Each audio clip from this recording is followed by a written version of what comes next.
పితా పుత్ర పవిత్రాత్మ నామమున ఆమెన్. క్రీస్తునాథుని యందు మిక్కిలి ప్రియ సహోదరి సహోదరులారా, రోము నగరములో ఉన్నటువంటి పరిశుద్ధ మరియ తల్లి మేజర్ బసిలికా ప్రతిష్టోత్సవ వాక్య పరిచర్యకి మిమ్మందరినీ ప్రేమతో ఆహ్వానిస్తున్నాను.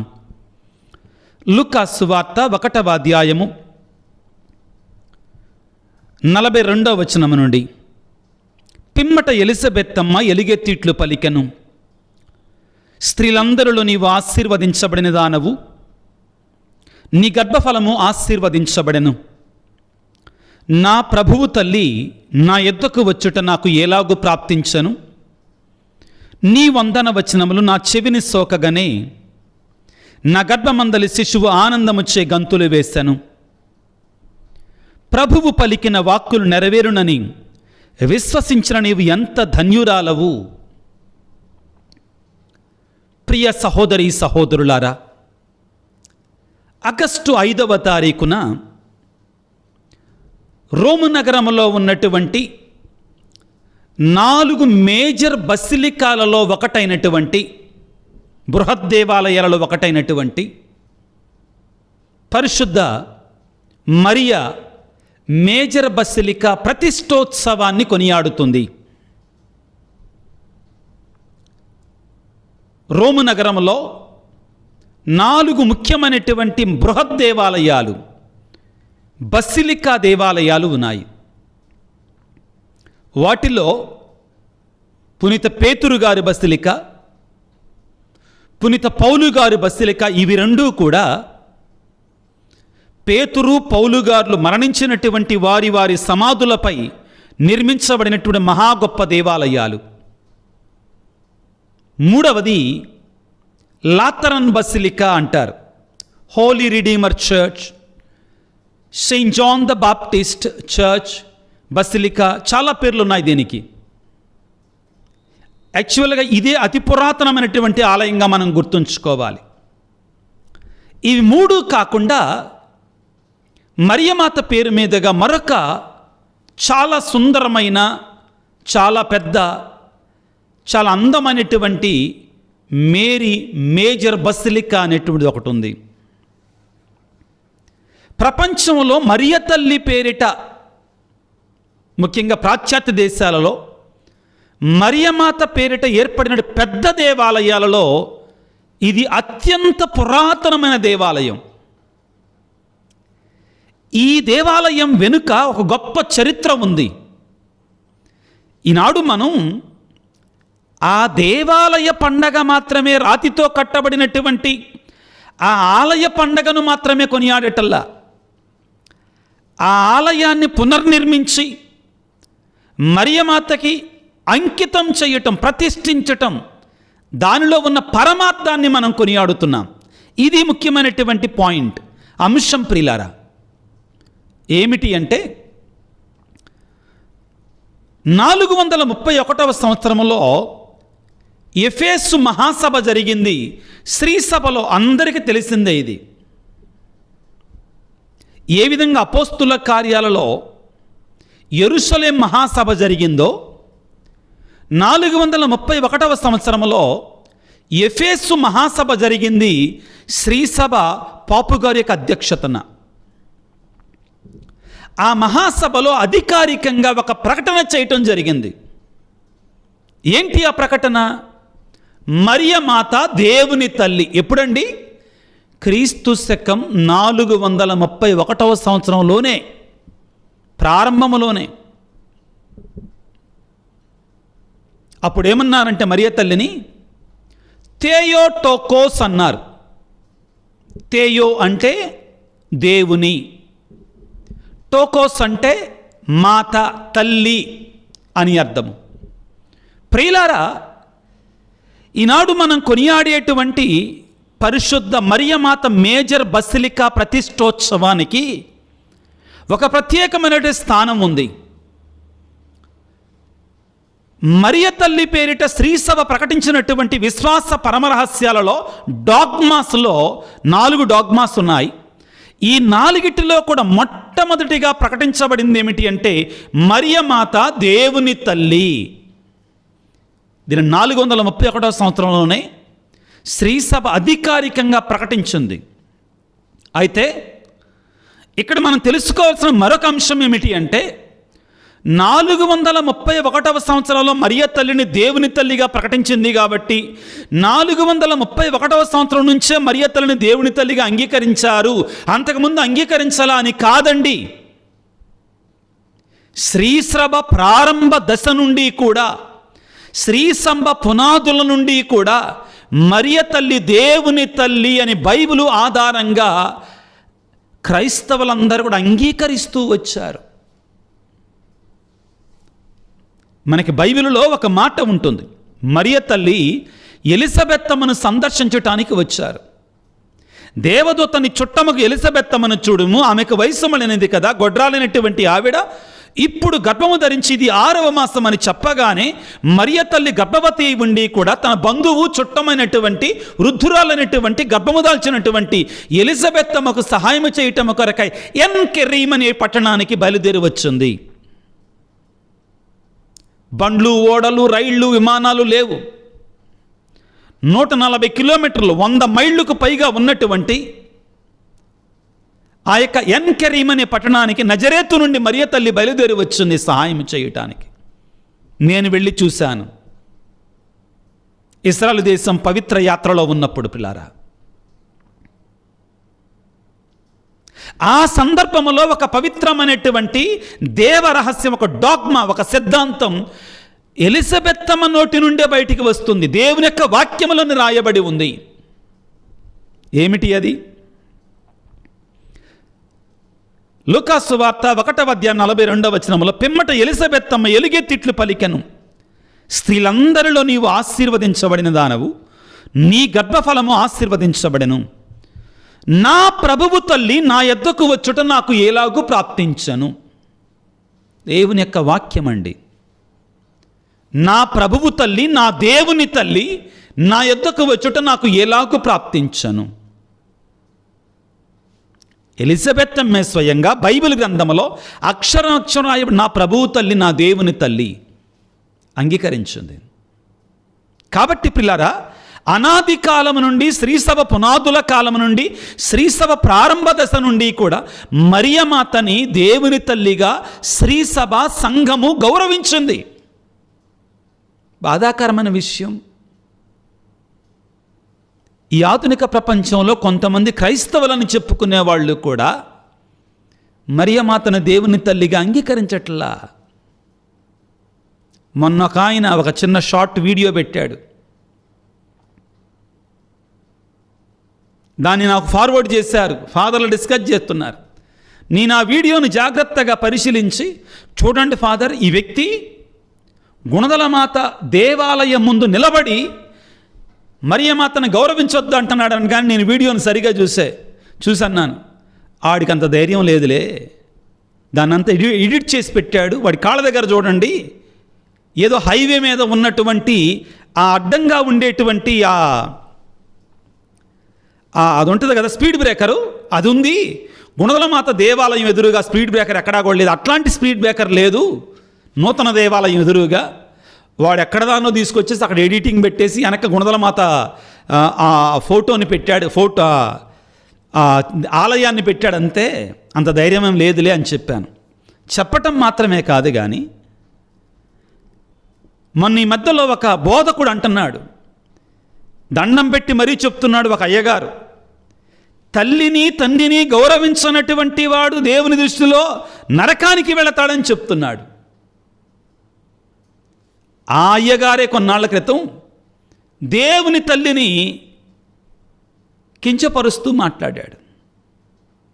ప్రియులారా, ఎందుకు ఈ మాటలను చెప్తున్నానంటే, అనాది కాలం నుండి కూడా, ప్రారంభ దశ నుండి కూడా మరియ తల్లిని దేవుని తల్లిగా శ్రీసభ సంఘము క్రైస్తవులు అంగీకరించారు. ఎందుకు ఈ మధ్యలో మరల పుట్టుకొస్తున్నాయి అసత్య బోధలు, దేవునికి ఇష్టం లేనటువంటి బోధలు? బైబిల్ చెప్పినటువంటి దానిని కూడా అంగీకరించరా? నా దేవుని తల్లి, నా ప్రభువు తల్లి నా యొద్దకు వచ్చుట నాకు ఎలాగూ ప్రాప్తించను. మరియ తల్లి ముమ్మాటికి దేవుడైనటువంటి యేసు ప్రభువుకు తల్లి. ఒకవేళ మరియ తల్లి దేవుని తల్లి కాదు, మనిషి తల్లి మాత్రమే అంటే నువ్వు యేసు ప్రభు యొక్క దైవత్వాన్ని కించపరిచినట్లే కదా. యేసు ప్రభు జన్మనిచ్చింది, మరియ తల్లి జన్మనిచ్చింది, దేవుడైన యేసు ప్రభువు కాదు అంటే యేసు ప్రభువు దైవత్వం లేదని మాట్లాడుతున్నావు కదా. చాలా పెద్ద పొరపాటు చేస్తున్నావు. నీ రక్షణకే వ్యతిరేకంగా మాట్లాడుతున్నావు. కాబట్టి ప్రియులారా, ఈ పరిశుద్ధ మరియ మేజర్ బసిలికా, ఈ ప్రతిష్టోత్సవం వెనుక ఉన్న చరిత్ర ఇది. ఎఫెసు సంఘములో 431వ సంవత్సరంలో అధికారికంగా మరియ తల్లి ముమ్మాటికి దేవుని తల్లి థేయోటోకోస్ అని ప్రకటించిన తర్వాత ఆగస్టు 5వ తారీఖున దానికి పురస్కరించుకొని, దానిని స్మరించుకొని, దానిని జ్ఞాపకం చేసుకుంటూ ఈ ఆలయాన్ని మరియ తల్లికి అంకితం చేయటం జరిగింది, దేవునికి ప్రతిష్ఠించటం జరిగింది. ఇక్కడ మనందరం గుర్తుంచుకోవాల్సింది ఏంటంటే, మరియమాత దేవుని తల్లి అని మనం అంగీకరిస్తున్నప్పుడు తద్వారా మనం దేవుని గౌరవిస్తున్నామే కానీ దేవుని కించపరచట్లా. ఏ విధంగా కూడా మరియ తల్లిని దేవుని తల్లి అని చెప్పి గౌరవించటం ద్వారా, తద్వారా మనం ఏమని చెప్తున్నాం? ఆ తల్లి మోసినటువంటి ఆ మనిషి, ఆ యొక్క బాలుడు మామూలు వ్యక్తి కాదు, స్వయంగా దేవుని యొక్క అద్వితీయ కుమారుడు. అతనిలో దైవత్వము మానవత్వము రెండూ కూడా ఒకేసారి సమ్మిళితమై ఉన్నాయి అని మనం దేవుని కుమారుడైన క్రీస్తుని మనం గౌరవిస్తున్నాం. గుర్తుంచుకోవాలి.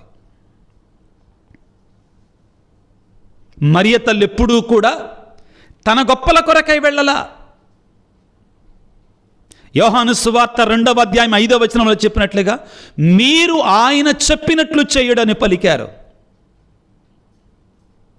ఆయనే కేంద్ర బిందువు. కానీ ఆయన వద్దకు ఈ తల్లి మనల్ని నడిపిస్తుంది. ఏ విధముగా? సిలువపై ఉన్నప్పుడు ఆ తల్లిని సకల మానవాళికి, యోహాను గారికి తల్లిగా ఇవ్వడం ద్వారా మనందరికీ ఇచ్చాడు. కాబట్టి మరియ తల్లి దేవునికి జన్మనిచ్చినటువంటి తల్లి.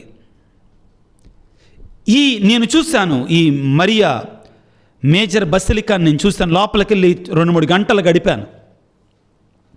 అక్కడ పురాతనమైనటువంటి అతి పరిశుద్ధమైనటువంటి కొన్ని వస్తువులు ఉన్నాయి.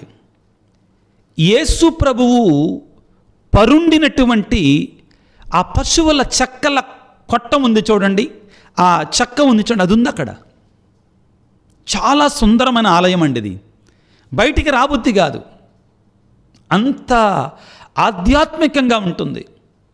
ఎన్నో స్వరూపాలతోటి ఎంతో సుందరమైన ఆలయం ప్రియులారా. రాబుద్ది కాదు బయటికి.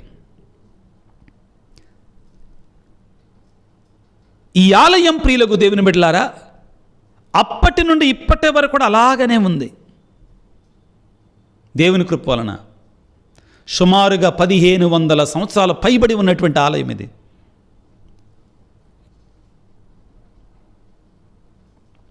ఇక్కడ ఒక గొప్ప అద్భుతం జరుగుద్దండి. ఏంటంటే, పాశ్చాత్య దేశాలలో వెస్టర్న్ సొసైటీలో, ఇప్పుడు నేను జర్మనీలో పనిచేస్తానికి వెళ్ళినా కానీ మనకి మే నెలలో ఎండాకాలం అయితే, నడి ఎండాకాలం అయితే జర్మనీ, ఇటలీ ఈ ప్రాంతాలకి జూలై, ఆగస్టు మొదటి వారాలు 2 వారాలు నడి ఎండాకాలం, ఎండలు తీక్షణంగా ఉంటాయి. అయితే ఈ మరియ తల్లి ఆలయం దగ్గర ఆగస్టు 5వ తారీఖున ప్రతిష్టోత్సవం రోజు మంచు పడుద్దండి. పోలవాన,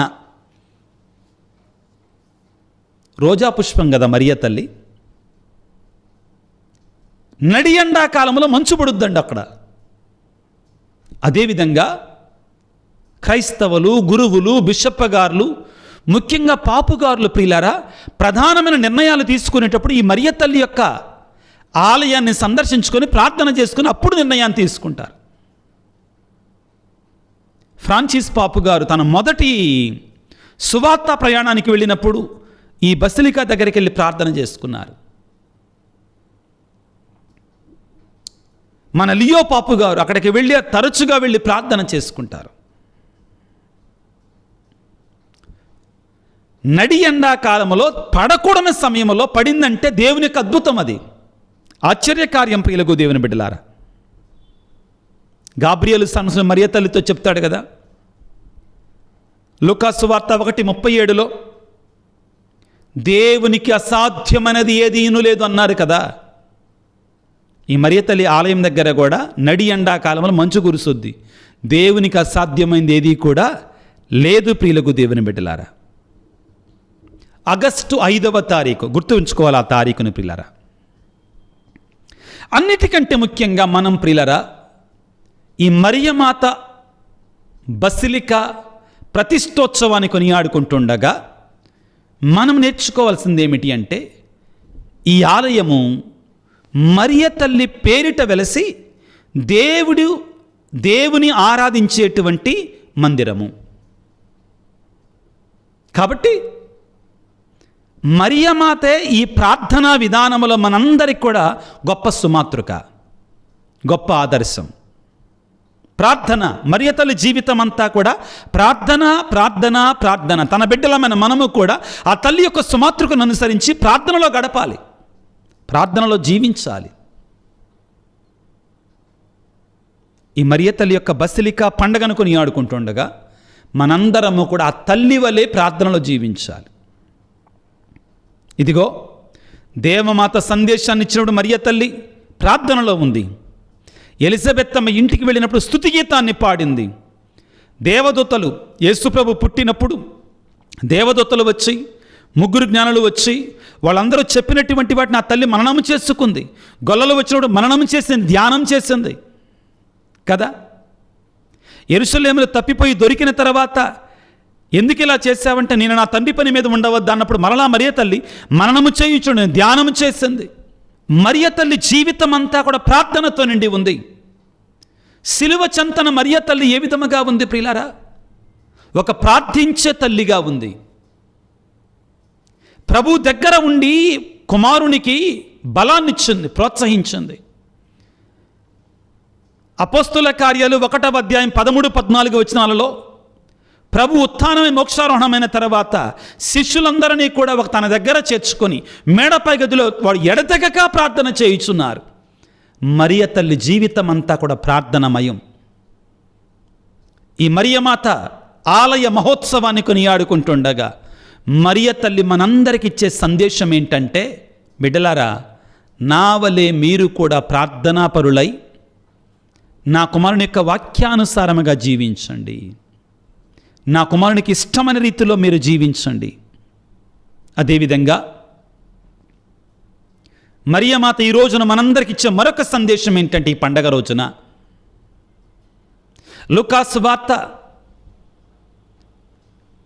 2వ అధ్యాయం, యోహాను సువార్త 2వ అధ్యాయం 5వ వచనంలో పలికినట్లుగా, మీరు ఆయన చెప్పినట్లుగా చెయ్యుడు, ఆయన వాక్యానుసారముగా జీవించండి, ఆయనకి ఇష్టమైనట్లుగా జీవించండి. తల్లి మనకిచ్చేటువంటి మాట ఇది ప్రియులారా. ఇదిగో మరియ తల్లిని చూచి యేసుప్రభు ఒకానొక సందర్భంలో ఏమన్నారు? ఎవరు నా తల్లి, ఎవరు నా తండ్రి? దేవుని యొక్క వాక్యాన్ని ఆలకించి వాక్యానుసారముగా జీవించినటువంటి వారు నా తల్లి తండ్రి అన్నారు మరియ తల్లిని ఉద్దేశించి. ప్రియులారా, నీవు మనందరము కూడా ఆ తల్లి, దేవుని తల్లి అన్నట్టు మరియ తల్లి యొక్క అడుగు జాడలలో నడుస్తూ దేవునికి ఇష్టమైన బిడ్డలుగా జీవించాలి. ఇది తల్లి కోరుకునేది. మరియమాతను వేడుకుందాం. అమ్మ తల్లి మరియమాత, యావత్ ప్రపంచంలో కూడా నీ యొక్క అతిశ్రేష్టమైనటువంటి మేజర్ బసిలికా ప్రతిష్టోత్సవాన్ని కొనియాడుకుంటుండగా ఈనాడు మీరు మాకు ఇచ్చే సందేశం, నువ్వు దేవుని తల్లివి, ఇందులో ఎటువంటి సందేహం లేదు. కానీ నీవెప్పుడు కూడా మమ్మల్ని నీ కుమారుడు త్రియేక దేవుని సన్నిధికి నడిపిస్తావు, ప్రార్థనలో నడిపించమంటున్నాను.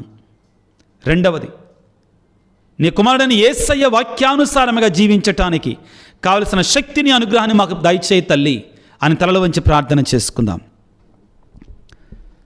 సర్వశక్తిమంతుడా, సర్వోన్నతుడా, ప్రేమామయుడా, నీకు స్తోత్రాలు, వందనాలు. సిలువపై వేలాడుతూ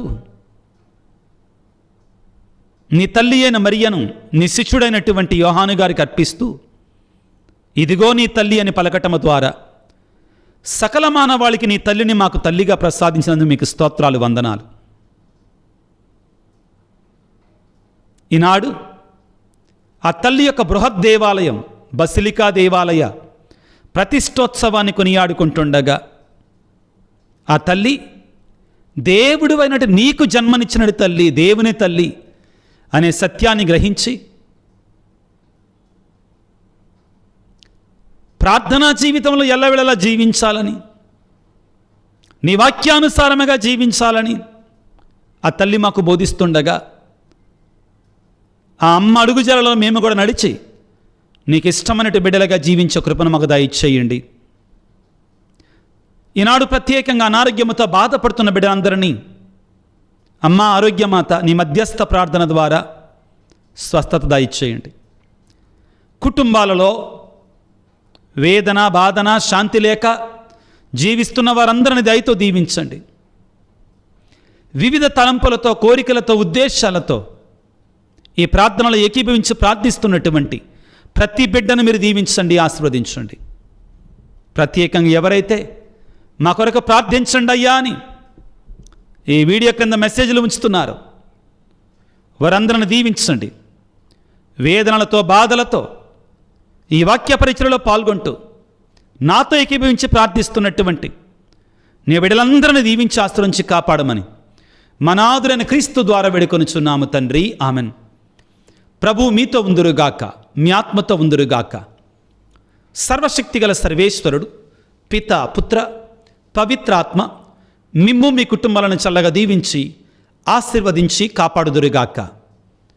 పరిశుద్ధ మరియమ్మ గారా మా కొరకు వేడుకొనండి. God bless you. దేవుడు మిమ్ము దీవించుగాక. ఆమెన్.